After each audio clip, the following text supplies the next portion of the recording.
What's going on, everybody? Welcome back. I hope you enjoyed your weekend. So now that I've spent the last 5 days not watching football and randomly assigning rankings to NFL teams according to who I hate the most, it's time to dive into the power rankings this week. And a quick reminder to please do hit that like button. Really helps me out, really helps support the channel. Make sure you subscribe, turn on notifications. Also, if you're shopping for tickets, check out promo code ThatFranchiseGuy on SeatGeek. You're going to get the best prices and the best seats there anyway. I love the interface. That's where I buy my tickets. So you'll save $20 on your first purchase by using that promo code.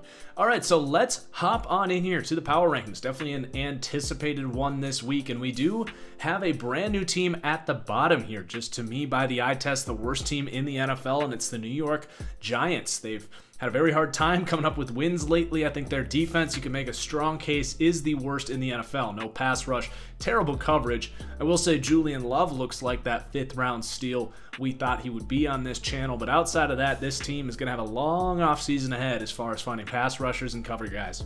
And Daniel Jones continues to be good for a few turnovers every week and can move the ball and make some nice throws as well.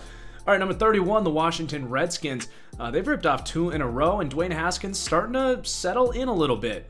Haskins was actually the highest graded player on the Redskins per PFF this week. You know, I'm definitely pulling for the guy. He's definitely a likable player. I'm hoping that maybe the Redskins can get some stability this offseason and put that thing together a little more. Number 30, the Cincinnati Bengals. They're going to move up +1. People gave me a lot of flack for not having them 32nd, and I said that they just passed the eye test a little more. And getting Andy Dalton back, I think they're a much more capable team. They come out and beat the Jets this week. Obviously, nothing crazy there, but the Bengals a little more competitive now. Number 29, the Detroit Lions. I would think at this point they're officially shutting Stafford down for the year. I don't know why you bring him back. Without him, this team just doesn't have much of a punch. The defense really struggling as well. Number 28, the Jacksonville Jaguars. Oh, man, I tweeted this out, but the last decade, they took a punter, the pick before Russell Wilson. They took a running back instead of Deshaun Watson and Patrick Mahomes. And then last year, they took a defensive tackle who ended up being the 4th DT on their depth chart ahead of Lamar Jackson. Meanwhile, they dedicated all of their quarterback resources to Blaine Gabbert, Blake Bortles, and Nick Foles.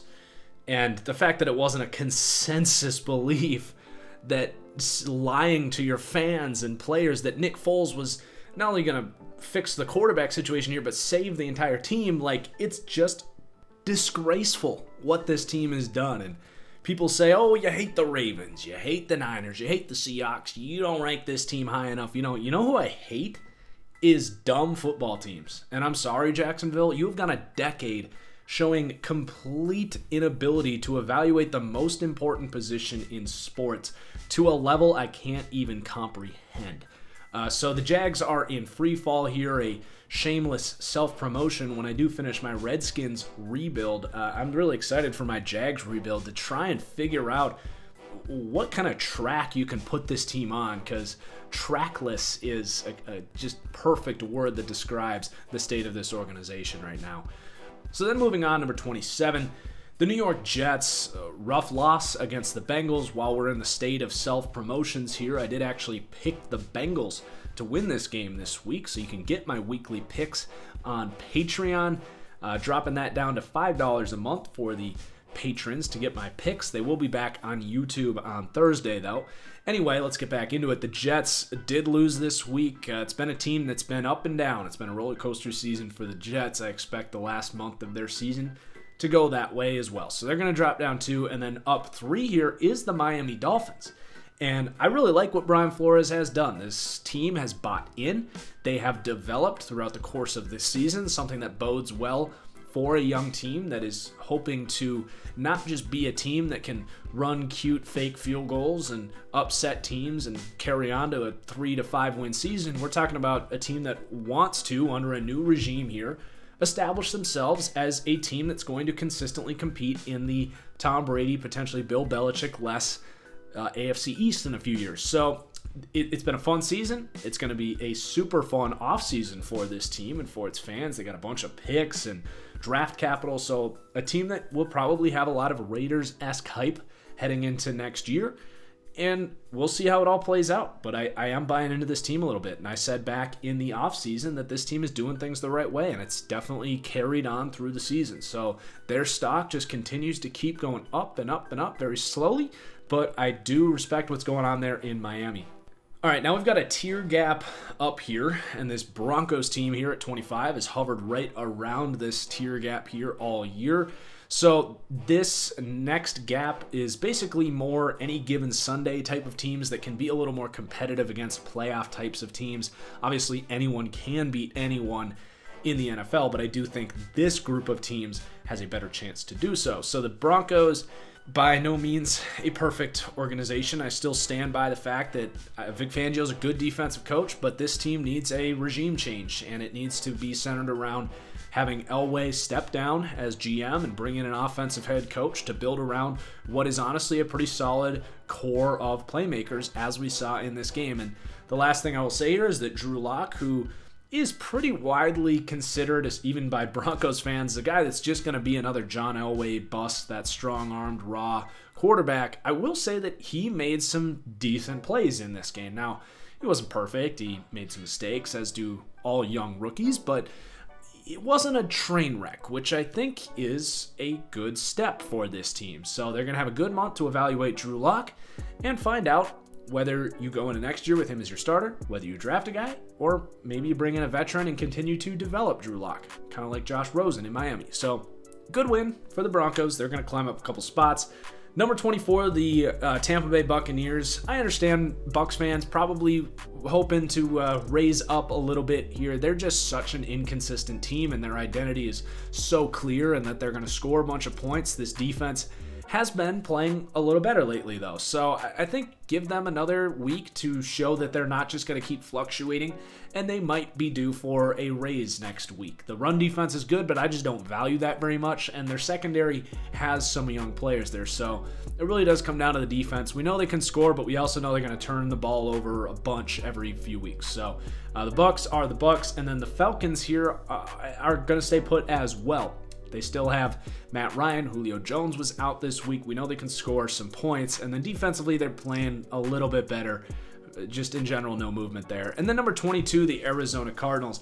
Now, I will say this week was a good opportunity for them to show that they're not this bottom 10 team that can score some points, but just can't stop a nosebleed on defense, and beat a good Rams team that looked like they were reeling, and it went the other way. They got slaughtered by a team that was clearly much better than them. So they're going to stay put here at number 22. I still think they can score some points. You don't overreact to 1 week. This has still been a pretty competent team throughout the course of the season, but a team that clearly is a good ways away from hanging there with the best of them.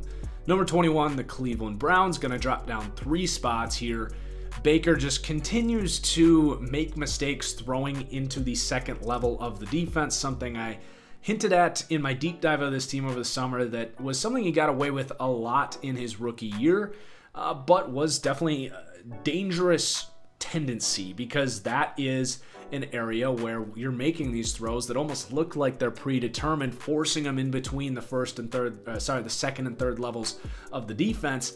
And defenses can catch on to that pretty easily, and it's resulted in a ton of interceptions this year. So he's got to break some tendencies in his game. He's still got a ton of talent, and he's got talent around him. The last thing I'll say on the Browns is it's time for Freddie Kitchens to go. The second he wore that Pittsburgh started it shirt, I was officially out on Freddie Kitchens. Like, dude, why would you stoke the fire in Pittsburgh against the team that's already going to be pissed off at you 2 weeks removed from when your star player almost murdered their quarterback on the field? Just an all-time dumb move, just unnecessary from a coach that's had a team that's been such a disappointment because of a lack of discipline and anything along those lines. So it's time for Freddie Kitchens to go. I would fire him yesterday.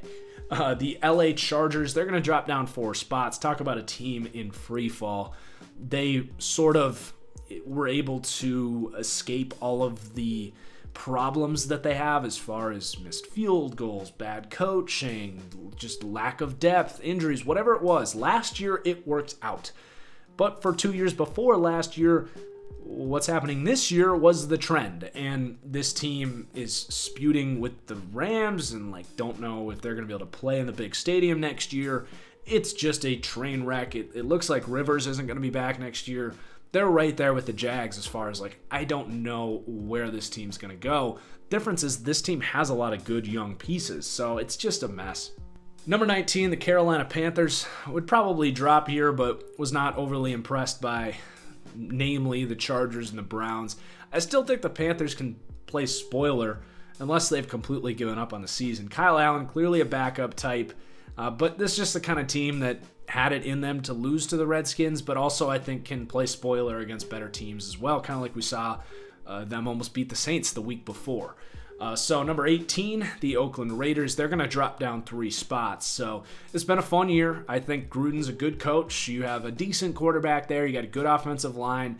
You got space now to really add some weapons on both sides of the ball. I do think this was an all-time great overrated offseason. I thought their draft was fine, but you better add some good pieces when you trade away Khalil Mack and Amari Cooper. I thought their free agent signings were remarkably overrated outside of Antonio Brown, but that didn't work out. So, they've got a decent future ahead of them. They've fallen apart kind of like I thought they would, but definitely time to drop them after they got slaughtered by a good Chiefs team.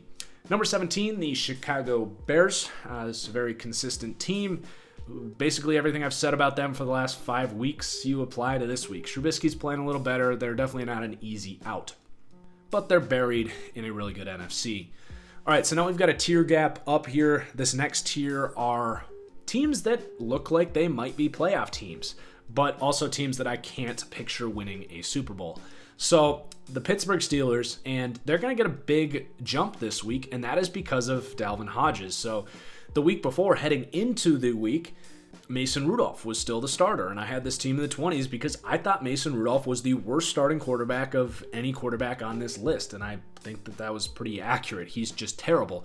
But with Hodges in there, who is definitely a backup type of guy, he can still do some nice things. It actually reminds me a lot of what Case Keenum did with the Vikings several years ago when they had a really good defense and some playmakers on offense. Now, I do think some of these contested catches that these receivers are making that are just incredible are going to be a little unsustainable, but the fact is they have good playmakers. They have a good offensive line and a really good defense. So the Steelers are competitive. They got flexed to Sunday night against the Bills. It's probably going to be a scrappy, kind of boring game, but the Steelers are certainly in the mix here for a wild card spot. And then number 15, the Indianapolis Colts. So they're going to drop down a spot. And now I will defend the Colts a little bit here. They actually were kicking a field goal to take the lead in the fourth quarter of this game. It got blocked and returned for a touchdown. I think they were much closer to the Titans than that final score indicated. Definitely a concerning loss. Brissett was absolutely not sharp in the second half, and that's been a reason I've called this a low-ceiling team all year. So that definitely showed, but that was a pretty uncharacteristic loss. They've been pretty well cultured and pretty composed late in games all year, and they had an absolute meltdown. Honestly, unlike many things I've ever seen before. It was just a train wreck in the fourth quarter. They just fell apart. So they're still in the mix here. I wouldn't write the Colts off quite yet. Then number 14, the Tennessee Titans. So they're going to break that lock off. I had them locked in at number 20. Kind of half as a joke, but also very serious. Like in the Marcus Mariota era, really for the last 3 years, this team would do this to us, where they would win a couple big games against really good teams, like beating the Chiefs, and then the next week they'd go and lose to the Browns or the Cardinals or the Broncos, like whoever it may be, and just hover around 500 and just can't be taken seriously. Well, for the first time in a long time, I think you have to take this Titans team a lot more serious. Like, they have an identity. They want to run the ball. Tannehill is just kind of balls to the wall right now, and I love it. That defense is nice. Harold Landry's playing great this year. You got Bayard. Like, it's just a really good defense. So they're definitely a solid team and deserve a boost here. And I will apologize. Like, I locked them in based on historical trends, and with a new quarterback there, they've broken those trends. So number 13, this one's going to get criticized, and I get it. The Philadelphia Eagles are going to stay put here, and it really just came down to, like I do when I'm trying to decide close things, I put this team against the team in front of them and behind them, and say if this team's playing in Topeka, Kansas this week, who would I pick? And I put them against the Titans, the Colts, and the Steelers, and I'm still going to take the Eagles. And the last reason I'll say that as a defense of the Eagles, who have not played well the last few weeks, is for a while they were dropping because they couldn't score points. Wentz looked like garbage, but that defense was playing at an elite level. Well, this week the defense fell apart and they couldn't stop Fitzmagic. So you'd like to think that they can put that together, but at this point I'm not predicting it to happen. So that's just me defending that ranking. We'll see how it holds up. They're still a game out of first place in their division. So again, it's only going to play out in the last month, but I will say Doug Peterson is for the first time kind of on the hot seat. All right, number 12, the Dallas Cowboys. And Cowboys fans are going to be like, what the hell? You didn't lower the Eagles at all, but the Cowboys dropped down 3 spots. It's like, guys, you realize that this has to do with every team in the league, right? It's not just about your team. So there was no one in front of the Eagles that would have lowered them below. Cowboys, other teams impressed this week. It's just how it works. So just relax. If anyone comments that, I'm just going to mute you. All right, so the Cowboys. I thought it was a must-win game. I thought there was very little chance that they were going to lose to the Bills, who we kind of roasted last week for having a cakewalk schedule. Well, it turns out that the Cowboys were actually the team who was a pretender, who was just benefiting from a really easy schedule. They couldn't hang with the Bills. They couldn't move the ball. This defense continues to be very much uninspired and overrated. They have a coach that, like, what does Jason Garrett do? He's not an offensive guy. He's not a defensive guy. Their special teams are whatever. Like, it's just time to move on from Garrett. You stick with him for the rest of the year because they're in first place in their division, and you don't want to mix things up too much, but it's time to move on. And I think Lincoln Riley, this would be the place. Like, if he's going to leave for the NFL, why not go to the Dallas Cowboys where you don't even have to move your family? You can helicopter in from Oklahoma.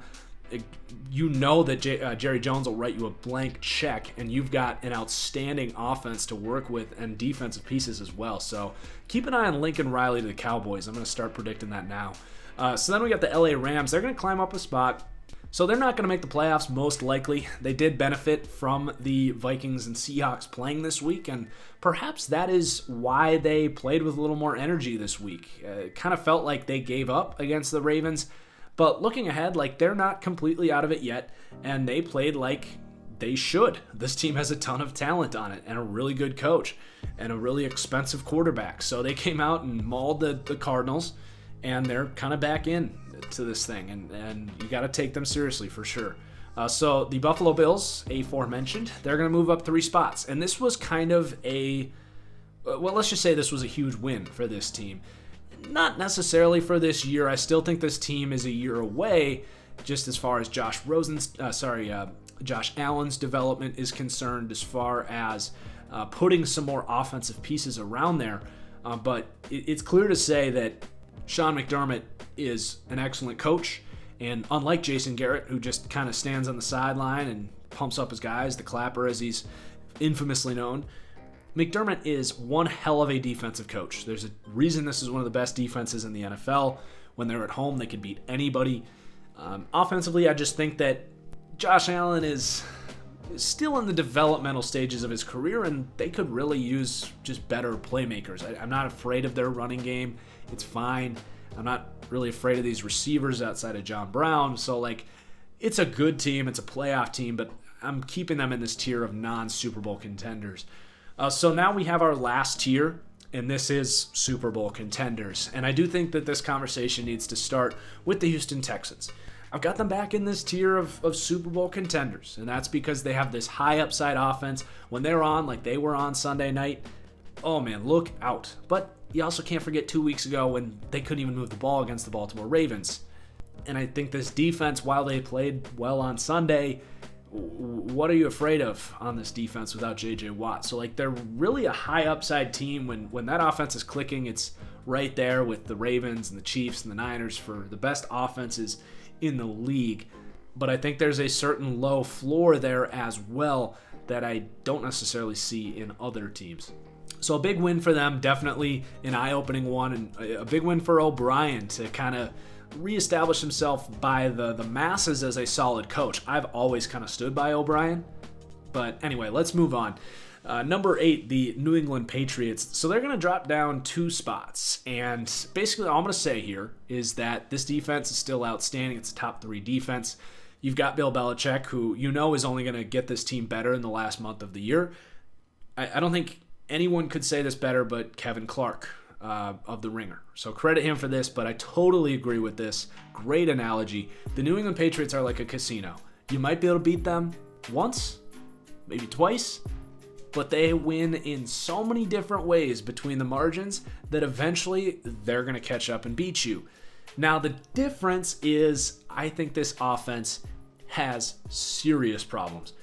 And no single person's to blame here. I was critical of Tom Brady on Twitter, and now everyone thinks that I'm saying Tom Brady is the problem. That's not what I'm saying. I'm saying that the Patriots have a bottom 5 to 10 offense right now. The eye test, the metrics, whatever you look at will back that up. They can't block. They can't get open. And Tom Brady does not create offense, at least not at the level of some of these other great guys. He can still do some nice things inside the pocket, and like that touchdown late in the game to Edelman. Like, he can still do some nice things because he does still have excellent pocket sense and footwork. But anyway, I don't think teams are afraid of the Patriots offense. They've got a lot of issues. And part of the issue is that they have a quarterback who's a top 12 to 14 guy. He's not an elite quarterback that can carry a bad offensive core like the Patriots have. So that's the Patriots shtick there. I still think 8 is a lot higher than some people are going to have them this week. Number 7, the Minnesota Vikings. Rough loss for them this week. They showed some nice things. Kirk Cousins played pretty well, but the defense struggling like that is obviously concerning. It's a big reason we had them ranked higher, but also Dalvin Cook left with an injury. So we'll see what the state of that situation is.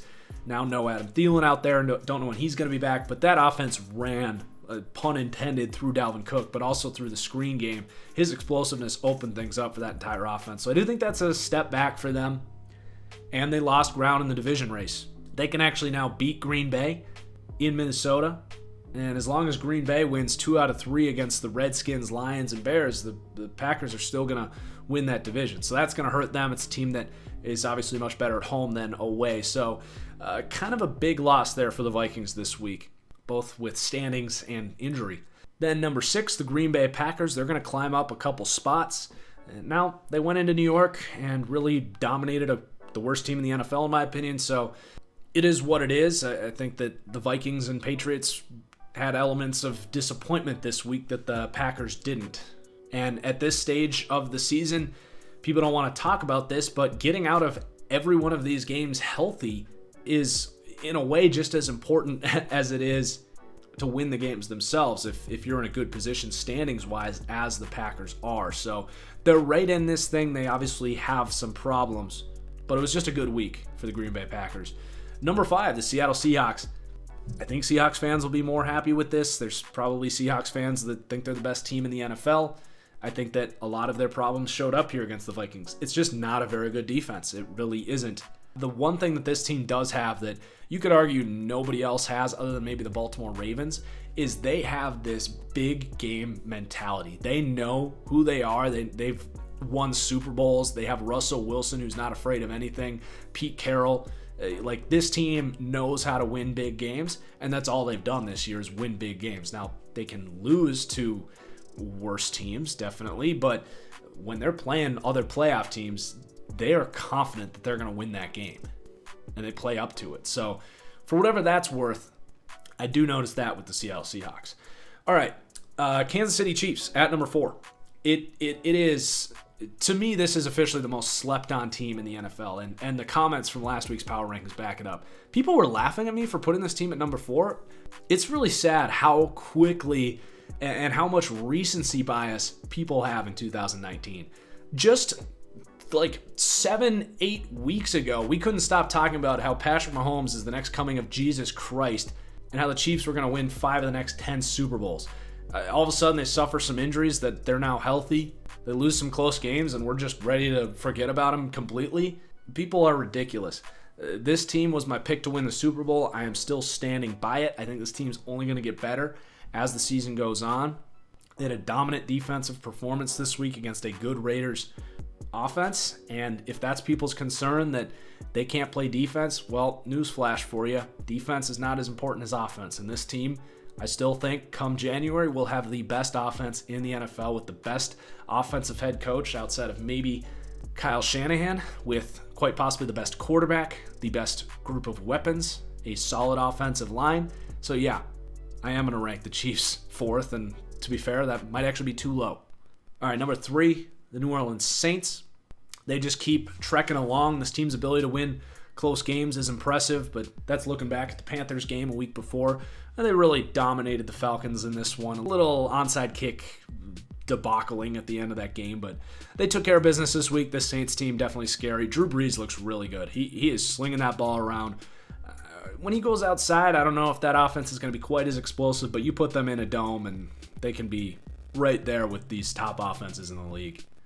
And then number 2, the San Francisco 49ers, the Baltimore Ravens at number 1, just like we said, would be putting the winner of that game 1 and 2, barring any blowout losses here. So as far as the Niners are concerned, I give them a lot of credit for going into Baltimore and really hanging with the best rushing offense we've seen in a long, long time in a rainy game that probably did favor the Ravens just a little bit. I know the Niners are also a running team, but I think it's a little different stylistically for the Ravens at home. So to hang in that game, to be right in there, a little bit of a fluky but stellar play to rip the ball out of Lamar's hands that definitely kept them alive in this game. I still think the Niners are the cream of the crop in the NFC, and then we will put the Ravens number 1 here. This team can just beat you in so many ways, and the defense showed up this week against a good Niners offense as well. I did have some questions on how sustainable that defense was going to be, because personnel-wise, I don't hate their defense, but just that front 7 to me is not the scariest thing, but they continue to play at a really high level, and a lot of that is just credit to their coaching and culture and all that. But yeah, offensively, they continue to roll. It was big for them to show in a game that they can respond and answer adversity and all that. So this team is pretty clearly to me the best team in the NFL at the moment, even if I'm not backing off my Chiefs Super Bowl pick. All right, so those are the rankings this week. Definitely an interesting one. I feel like these are getting longer every week. But anyway, please do hit that like button. Cheers as always, and we'll see you for the next one. Peace.